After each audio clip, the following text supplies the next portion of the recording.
Coming up on Locked On NBA Daily. The NBA 65-game rule is under fire, and some argue it could hand the MVP to the wrong player. Is it time for the league to scrap it? Meanwhile, DeAndre Ayton has a strong opinion about his role with the Lakers, and we look ahead to a night of games with major playoff stakes. Locked On NBA Daily starts now.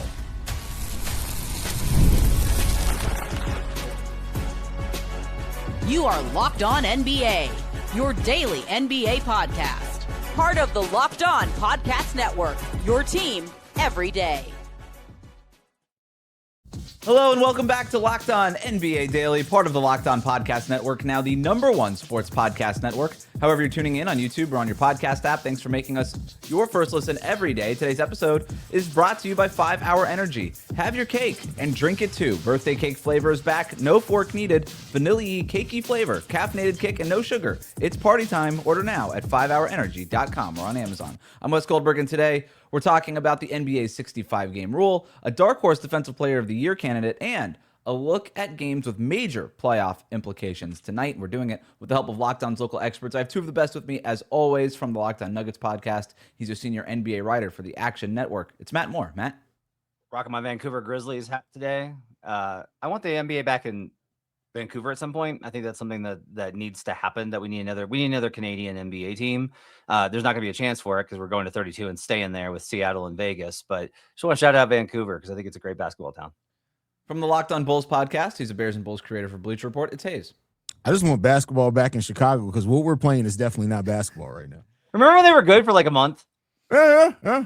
We did segments on this show about how good the Bulls were. Yeah, they were good. We knocked them out when it was relevant. Let's start today with the MVP race, specifically the 65-game rule, which is threatening to disqualify both Shai Gilgeous-Alexander and Nikola Jokic, who are far and away the leading MVP candidates when you look at the FanDuel board. Jokic has missed 16 games, and he can only miss one more of Denver's final 23 games to remain eligible. Meanwhile, Shai Gilgeous-Alexander, he missed last night's game against the Pistons, now has missed 11 games this season. We don't know when he's going to come back. He needs to play in 16 of OKC's final 22 to be eligible for all end-of-season awards. Rylan Stiles from Locked On Thunder argues that both should be eligible because these are real injuries that they've been dealing with. I just cannot believe that the NBA is going with this rule on many fronts, and this has to be the last year of this rule because it makes no sense given the fact that voters, historically, they have always been able to factor in availability in these decisions of who's going to be an MVP, who's going to be on the All-NBA teams. They've always done this. They've never needed some arbitrary cutoff for what they can and cannot do. And when you look at it, okay, this was a big thing about player policy, of like player playing policy and like load management and stuff like that. Folks, we're not silly, right? Like we understand the difference, and like we saw Jokic and his knee buckle. We know this is a legitimate injury. The onus should be on the voters to discern if a guy is load managing and just coasting, or if a guy is legitimately dealing with injuries at different segments of the season. And the voters have always done a great job of that. They've never just given away awards to guys who've been load managing. That's not been the case. So I think that it was a vast overcorrection. I think it's a strong argument by Rylan. To his point, voters typically don't reward those guys anyway. Bill Walton, in 1978, the only MVP in a full 82-game season to play fewer than 65 games in the first place. Now, obviously, this isn't just for MVP. It's for all end-of-season awards, like All-NBA and things like that. But, Matt, it does feel like most people agree that Jokic or SGA, one of them should be the MVP, and this rule does threaten their eligibility. Does the NBA need to scrap the 65-game limit? I actually think they need to scrap it for kind of the inverted reason here. So this is like a galaxy brain take. Are you ready for this, Haize? Let's do it. The problem is that it actually is going to likely excuse games missed too much. Now, Rylan's right. They're injured. It's not these are excused absences because it's like you were hurt. That happens. I am a big proponent, as somebody that has studied the history of the MVP, of this one central fact. It's not always going to be fair. Like, you have to accept that these are the best players in the world playing 82 games, an 82-game season. There's going to be stuff that's unfair. What's going to happen, though, is if Shai slides over that 65-game mark and Cade plays into the 80s, that's going to get ignored because voters are going to be like, well, he qualified. That was the minimum, and he played it. That's the wrong way to look at this. Like, availability should be part of it. oh, but it's not Shai's fault. He missed time. Yeah, but that's how it goes. Like sometimes you don't play enough games. And to me, the availability of an extra 15 games really matters. It really matters. And if we get into this conversation where it's like Jokic wins 65 or plays 65 and Shai plays 70, how do you parse that? When another player might play 75, 78, or 80. You do need to leave this up to the discretion of, I think, the voters, because I'm worried about the opposite, which is it's just going to be like, oh, he played 65 games, therefore it doesn't matter if he played 65 or 80. No. Like, your availability shouldn't matter here. Availability should matter. I do like what Rylan said there, though. Like, when you go and look at it, that MVP voters, they never really voted somebody's MVP who wasn't available. Like, when they made the 65 game limit, you kind of looked at it and was like, yeah, that's kind of what's already been unofficial anyway. But to just outwardly disqualify them and feel like one game short or something like that, I think that it does have to be a larger discussion made for that. But at the same time, like, I do like it in the sense that there's parts of this rule that I love, like, especially for all NBA and stuff like that. I love it for that wholeheartedly. For MVP, I still like it more than I don't, because availability has to matter, especially in the year in the league now where load management is a thing. There are guys that are sitting for things. I think that does matter, because listen, if a guy like if Cade Cunningham ends up playing 80 games this season, I like not to take away from Jokic or what Shai has done. Like, that's still, this NBA season is grueling, and I do think availability does matter in that as well. I do like Matt's point there, where if a guy just passes the 65 game limit, he kind of gets just like dropped in this bucket of eligible. Yeah. And now the availability sort of becomes a pass fail thing, where it really should be on a scale. It should be on a, Cade Cunningham might get an A for availability, while, Jokic and SGA might technically be eligible. They barely pass with like a C-, right? But to your point, Matt, I do think voters kind of compartmentalize it in the wrong way, in that way. I'm curious, though, because when the NBA announced the 65 game rule a few years ago, in the sort of announcement, they mentioned for certain injuries and certain things, they will make exceptions to the 65 game rule, but it will be up to the players and things like that to challenge it. We've never seen that. And I do wonder, like, what happened to that? That was a part of this 65 game rule, and that has never been talked about. If Shai, for instance, or Jokic, one of these guys, plays 64 games, can't they go to the league and argue, look, I've played a ton of minutes. I've played more minutes than XYZ player who played more games but not as many minutes per game. I'm super important, and you're really going to step in the way of a potential MVP win for me because I missed one game? Like, what's going on there, Matt? You'll never do it because you don't want the blowback of being somebody that campaigned and lobbied for your own MVP case. Like, that's not what that's for. You get the writer at Sports Illustrated to do that for you. Like, that's how you do that. Like, you don't do it for yourself. So I think that's the kind of the thing here.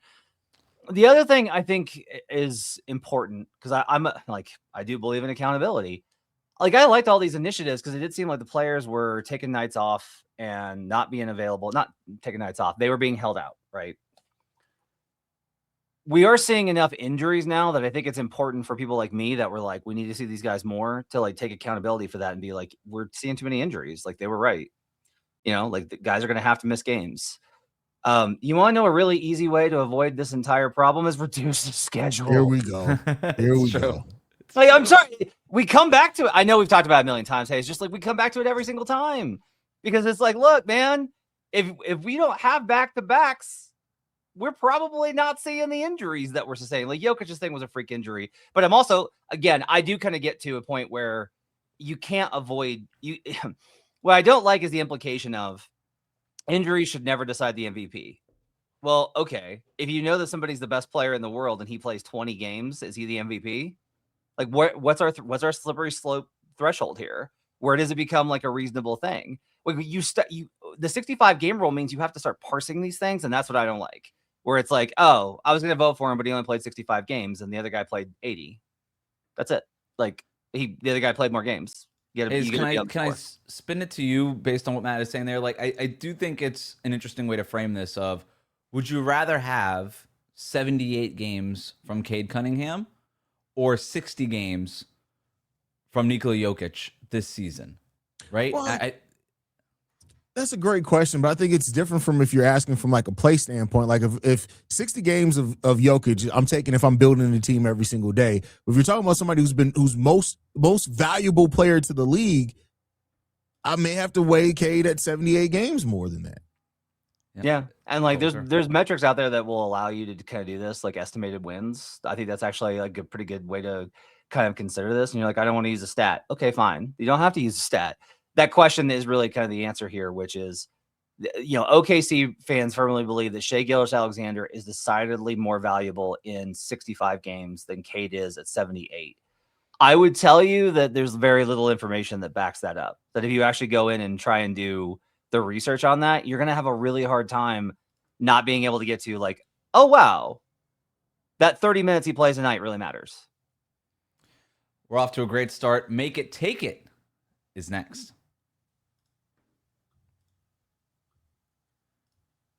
Today's episode of Locked On NBA Daily is brought to you by a special segment by 5 Hour Energy. Welcome to the 5 Hour Energy Flavor Draft. We're looking at every aspect of the draft to let you know which tasty flavor from 5 Hour Energy is the best and which might be sleepers. The board's set, the flavors are ready, and only one is going to take the top spot. 5 Hour Energy has a wide variety of flavors. They have something for everyone. 5 Hour Energy shots also give you a boost with 0 sugar. I'm looking at my draft board, and there's a clear number one. It has to be cherry. Classic, sweet, with a light tart edge. It's bright, it's punchy, and it has that slight tang finish. You can't go wrong. It is, after all, the go-to flavor. But here's my sleeper pick. Strawberry banana. Sweet strawberry flavor up front, soft, mellow banana finish, smooth, creamy fruit profile. It tastes like a fruit smoothie, very low acidity, and easy to drink with a gentle, sweet aftertaste. So find your new favorite flavor at 5 Hour Energy Shots, available online at 5hourenergy.com or on Amazon. Today's episode of Locked On NBA Daily is brought to you by Game Time. There's nothing like being in the NBA arena, the crowd, the energy, the moment. Getting tickets, though, that part hasn't always been so easy. That's why Game Time has become the go-to app for scoring tickets fast, without the hassle. It puts the advantage back where it belongs, with the fans. I pulled up the Game Time app, I picked an upcoming NBA game, and I had tickets locked in within minutes. I love seeing the all-in price up front, which means no surprise fees at checkout. And I was able to see the view from my seat before I bought my tickets, making my choice easy, and I did it with confidence. Zone deals really stood out. Game Time chooses the seats when you pick the section, and you save money. They also have great last-minute options, too, with NBA tickets showing up at solid prices right up to tip-off. Everything feels quick, intuitive, and stress-free from start to finish. So take the guesswork out of buying NBA tickets with Game Time. Download the Game Time app, create an account, and use the code LOCKEDON for $20 off your first purchase. That's code LOCKEDON, LOCKEDON, for $20 off. Download the Game Time app today, and remember, it's gametime.co, not .com.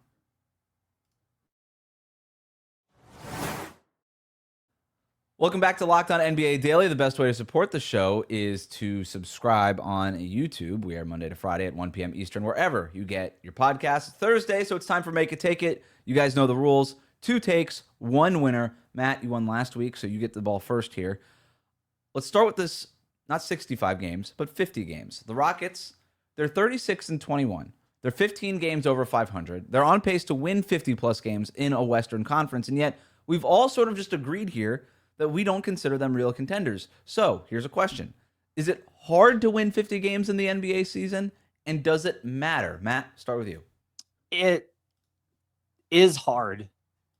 It doesn't matter. So the way that it's hard is that it takes consistency and real discipline and actually professional work performance. Like you have to be professional to win 50 games. And a lot of teams just don't have that. They can show up on any given night and beat the best teams in the league, but then they'll lose to a mid team, a 500, an Atlanta Hawks team on any given night. That consistency is really difficult because it's boring work. It's not exciting. It's not beaten down, making a statement on national television versus a championship team and saying we're on the level. Those are the games that are easy to get up for. You know what the hard part of the NBA is? It's getting up for the Kings on a Tuesday. That's the hard part. So winning 50 games is difficult because you got to manage the schedule. You got to manage your health. You got to manage your energy, and you got to be able to put out enough energy on a night. Like people think that managing energy means not trying. No, it means trying enough to be able to perform without gassing yourself out. It's a whole process, and it takes consistency from not only the players, but the coaches, the depth, the rotations, your schedule and prep, the trainers. It takes this collective team effort for you to get there. 50 wins actually is an accomplishment because it is the mark of what a good team is. A really, not even a good team, an above good team is, somewhere between good and great. And to me, I think that 50-win teams don't get enough credit for how hard that is to do in a regular season. It just doesn't matter because we see a lot of 50 teams that don't actually make it into any sort of significant run. You can do it, but that's a regular season accomplishment. But we judge teams ultimately on if they win 50 games on how they perform in the playoffs, which is unfortunate, but it's the reality of the NBA. It's difficult. It's hard, but it doesn't matter. I agree with Matt that it definitely is hard, but I think it does matter. It matters for a lot of reasons. It matters for the fan base, which is something that we can't overlook in all of this. The fans of those teams, it does matter if that team's wins 50 games because that feels like your team is on pace for something. It matters for that. It matters for team building. If you're a 50-win team and you get up for that, like even if you have a disappointing early exit in the second round of the playoffs, that still gives you that you have a base of a 50-win team that then you can build off of in the offseason. It makes a lot of things clear for your path. You just have to be willing to make to do the sacrifices to make that next step. So I can't say that it doesn't matter. I think it matters for a lot of reasons. It matters for fans. It matters for interest around the league. It matters for the playoffs because even if you do have some disappointing games against teams that are worse than you, you're still getting into the playoffs. And it matters for it matters for what's next. Because it's a lot different to be a 36-win team and sneak into the playoffs and get eliminated in the first round than a 50-win team that won the first round of the playoffs, couldn't get over the hump in the second round. Now we need to go and refine. So I think it still does matter. It doesn't guarantee anything, but I think it still does matter in a lot of ways. You would be shocked at how many 50-win teams regress the next year. That's the fun part about it is like we for sure. kind of think these things are like progressive linear, but they're not. It's like there's so many teams that will have that season where they did so much right and they won 50 games and they can't do it the next year. Shots fired at the Orlando Magic. Points to Haize, though, remembering the fans. We always have to remember the fans in this. Next question. We talked about a botched play between Luka Doncic and LeBron James at the end of the Magic game on Tuesday night. The other thing that happened in that game was that DeAndre Ayton had his first 20-10 game in nearly a month for the Lakers. Now, according to a piece by Dave McMenamin after the game, Ayton was heard on his way to the showers post-game saying, "They're trying to make me Clint Capela. I'm not Clint Capela," end quote. It's one of my favorite quotes that I've read in a piece all season long. Haize, back to you here. Does DeAndre Ayton have a point? He does, yes and no, because the problem is that you're not Clint Capela, you're DeAndre Ayton. And what does that carry? That does not carry anything positive with you. If somebody says you're DeAndre Ayton, that actually comes with a lot of disappointment because of his laziness at times. So I think that DeAndre Ayton needs to embrace being a role, like having a role, whether they're trying to make you Clint Capela or whoever else, you need to embrace that role because that is what's going to save your NBA career. You are not the guy. We've seen that. You can be a part of the team. You can help the guy, but you're not the guy. You know what Clint Capela was? He was an ultimate role player who knew his role and knew what to do, and he helped contribute to his team winning. DeAndre Ayton needs to first worry about helping his team win consistently. Then you can worry about bringing something that means something to be the name of DeAndre Ayton. I'd much rather him be Clint Capela than what typically DeAndre Ayton has meant to teams over the last 3 or 4 years. I don't think Clint has like 100% approval rating amongst his former teams, teammates, and coaches, but I'm sure it's above 80%. Like this is the kind of quote that makes me livid, where I'm like, Clint Capela is a professional, man. He does the work. My favorite movie is Rounders, and there's a poker pro in there who's like, do you think I do this for the fame? Do you think I do this for the glamour? I make money. My kids eat. That's like one of my favorite lines. And Clint Capela, his kids eat if he has kids. I have no idea if Clint has kids. But like Clint's been a good pro this entire time. And to demean him by comparing yourself to him and saying that you are better than that, how dare you? Like, how dare you, man? Like, yes, you made a Western Conference Finals and a Finals with the Phoenix Suns. Congratulations. They all hated you so much that they constantly wanted you out and could not get rid of you fast enough. To be taking shots at Clint Capela, who has been a good teammate across multiple teams, is disrespectful to him, and it's absolutely abrasive. The other problem I have here is that with Ayton, it very seriously, I'm just like, what did you think they hired you for? Do you think they brought you in here to give you post-ups for you to be to be Patrick Ewing? No, they brought you in to screen and give and dunk for Luka lobs. All of you were just brought in to be Luka pawn pieces. That's the point. And if you couldn't see that, that's on you, man. Shout out to Rounders, one of the great casts. Great cast. Points to Matt. Both of you guys are right on John DeAndre Turturro was amazing in that movie. He's a great actor. So underrated. So underrated. Nice try to get in there, Haize, with with an extra point. I appreciate it. Oh no, I mean the point was given already. You know, Johnson Shuro is actually It really really great. is. No, I For the really love of the game. That's for the love of the game.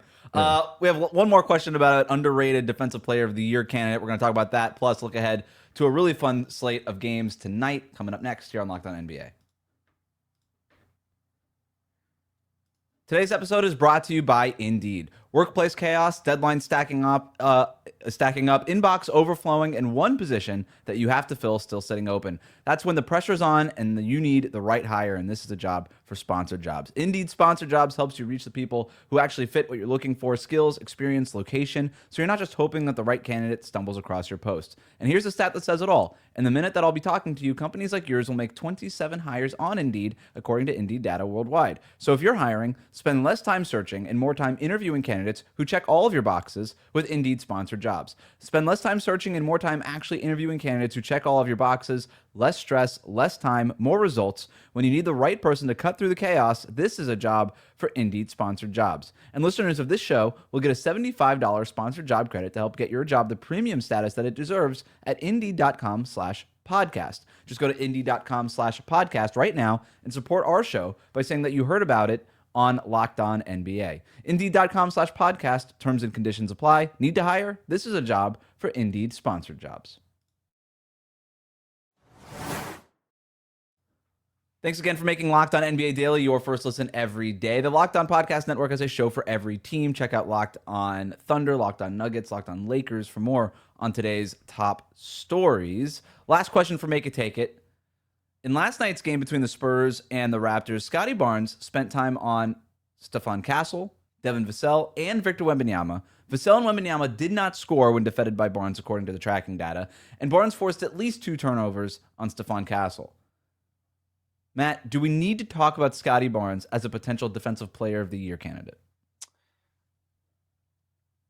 We should. We are not. This is not me pandering. It's going to seem like it. I swear it's not. If we're not going to give Bam Adebayo a single Defensive Player of the Year, we can't give Scottie Barnes one. I'm serious. Like, this is, I'm not pandering. This is a thing, because Bam's entire value is his ability to switch 1-5. And he is, I think, for a 3-year stretch, Bam was the best defender in the league. I'm not sure he's there right now. He has been consistently at that level, but we do not reward those kind of defenders. We do not reward switch defenders. We don't reward guys for contesting jumpers. We don't reward guys for shutting down perimeter drives. We don't reward guys for their ability to handle versatile matchups and allow their teams to better hide their defensive weaknesses. We talk about all these things when we talk about the playoffs. We talk about how important they are. We talk about these things when we talk about how to build a truly elite defense. And then we turn around and we give Defensive Player of the Year to whoever has the most rebounds, blocks, and steals. And that's what we do every single year. And it drives me nuts. Everyone agrees this is a perimeter league now. Everyone agrees this league is dictated by the 3-point ball. Everyone agrees that this is a team defensive scheme and you have to be able to cover more ground and guard more types of guys. And yet we do nothing to acknowledge that in Defensive Player of the Year. We just give it to the big who blocks the most shots. Should we talk about Scottie Barnes as a Defensive Player of the Year? Yes, but that would require doing the hard work of actually watching defense on a night-to-night basis, which the voters are never going to make time to do. This needs to be a council for Defensive Player of the Year that is a panel made up of 12 people, made up of former players, coaches, and a few select media members who are willing to do the work. But we're not willing to do that, so we're just going to wind up giving it to a shot blocker, no matter what the actual impact of their defense is. I love that Matt's, what he's pointing out here is that there's so many things that go into defense that don't show up on the stat sheet, right? Like there's so much of that. Like I've said this many times on my show, you can be a guy that gets a lot of steals. It doesn't mean you're a great on-ball defender, and people forget that. But one thing that I will say for this, Scottie Barnes will eventually be in the Defensive Player of the Year category. The one reason that I will give to him that he's not, I actually am going to base it on the stat. Players are still shooting above their usual shooting percentage when Scottie Barnes guards them. And for a switchable defender like Scottie Barnes, I think that is the only thing that you can really go to if you're trying to look at a stat. The only thing that he's holding players below league average as far as shooting is when he defends out on the perimeter on 3-pointers. As far as everything else, less than 60 feet, it's right at league average or not above as far as defensive field goal percentage. Less than 10 feet is right there at league average or slightly above at defensive field goal percentage. So something like that, I think, is what you can look at for based off what we have right now for Scottie Barnes. What Matt's talking about, if you change the whole criteria for voting on Defensive Player of the Year, I absolutely agree with that. But for right now, how it's currently judged, no, he's not a Defensive Player of the Year candidate. I mean, the answer is Wembanyama as long as he's eligible, right? And if we're just going to end up there. It might be Rudy Gobert again this year and everything like that. Points to Haize for bringing up the stats and the fact that, yeah, this is the world that we live in. Unfortunately, he's right. Scottie Barnes is not. You've literally docked me like 5 times for bringing stats.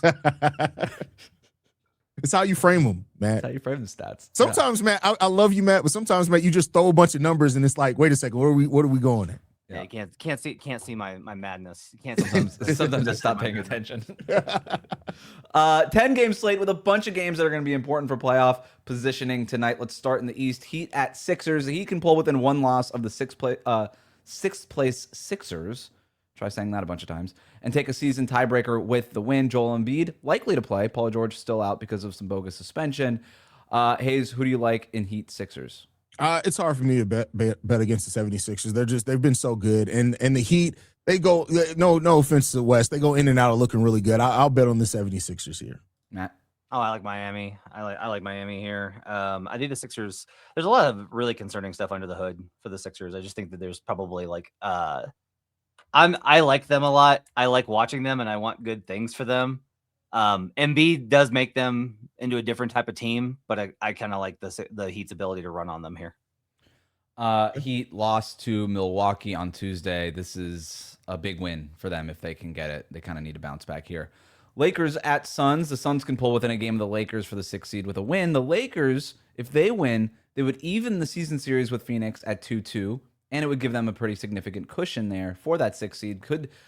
This could be the win that they need to basically just avoid the play-in altogether. Devin Booker, Dylan Brooks out for Phoenix. Matt, who do you like in this one? This is a fascinating one because, okay, if the Lakers can't beat anybody with a pulse and they beat the Suns, does that mean the Suns without Booker and Dylan don't have a pulse? Or does it mean that the Lakers were actually able to beat somebody that's tougher? It's a Rorschach test. I'll like the Suns because you're going to have to show me the Lakers can beat somebody who's above 500. Like Orlando was like the perfect target. Okay, LA nightlife game, everything was set, and they still blew that game. You're gonna have to show me that they can be a team that actually competes at a base level every night. Suns are in a really bad place right now. They need this one, but I'm gonna trust the Suns because I can't trust the Lakers. Yeah, I don't trust the Lakers, as you guys have probably seen from the way that we've talked about them. I wouldn't be surprised if they do win this one, but I'm going to bet on a team that I just think is just a tougher team, and that's the Phoenix Suns. They're a tough, well-coached team. I bet on them to if it turns into a physical game, I'll bet on the Suns. Yeah, Jordan Goodwin's playing. Jordan Goodwin revenge game. Ooh. Jordan Goodwin revenge game. That's a great point. I was about to bring up maybe a DeAndre Ayton, like, look at how good I am type of revenge game with Phoenix, although it's been a couple of years there. I think the Lakers win this game. I just think there's too many injuries for Phoenix. They're kind of going in the other direction. Could be wrong. Last one here that we're going to talk about, Timberwolves at Clippers. Less important in terms of the head-to-head standings part of this, but important for Minnesota to win. After Denver wins on Wednesday night, the Lakers play a depleted Suns team tonight, and if they get the win, this is a game separates Minnesota from moving up or down in their current spot at 5, kind of sandwiched in between those teams in the standings. Matt, what are you watching for, Timberwolves at Clippers? It's exhausting being in this West playoff race. It's exhausting.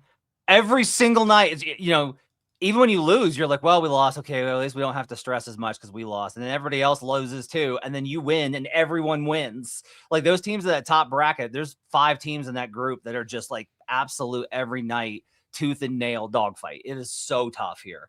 I don't like the Clippers here. Kind of like the Clippers here. I don't really know what to expect from the Wolves every single night. And the Clippers, just Kawhi's been so good. He's questionable with that left ankle, though. So that's kind of the thing here is with every NBA game, it seems like, well, if they're healthy, like if Kawhi's actually plays, then I'll like the Clippers. If he doesn't play, the Wolves get it done.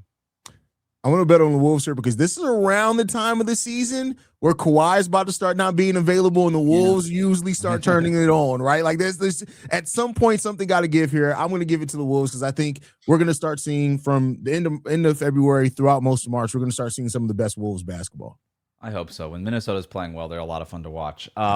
Last game tonight, guys, Pelicans at Jazz. This is a must-lose for Utah. Ooh.